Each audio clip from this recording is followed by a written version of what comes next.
खज़ा रोज़ों को मुकम्मल कब करना है, रमजान के बाद कब तक करना है।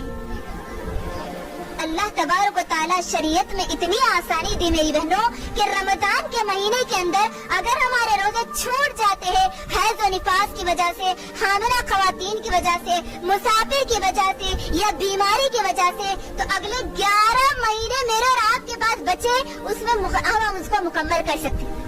11 महीनों तक हम उसको मुकम्मल कर सकते हैं। जो रोजे हमारे छूट गए वो हमारी खज़ा उस पर वाजिब है, तो हम 11 महीने तक उसको क्या कर लेना, मुकम्मल कर लेना। याद रखना, हम जो रमजान में रोजे छूट जाते हैं हमारी अक्सर खवातीन, अक्सर लोग उसको भूल भी जाते हैं, उसको मुकम्मल तो दूर की बात, उसको भूल जाते, वो रमजान के आने तक उसको मुकम्मल ही नहीं करते। याद रखना, ये खज़ा रोजे आप पर वाजिब हुए, ये फर्ज रोजे आप पर खज़ा वाजिब थे, अगर ये आप नहीं रखेंगे तो आपको पकड़ होगी, आपसे पूछा जाएगा इसके बारे में।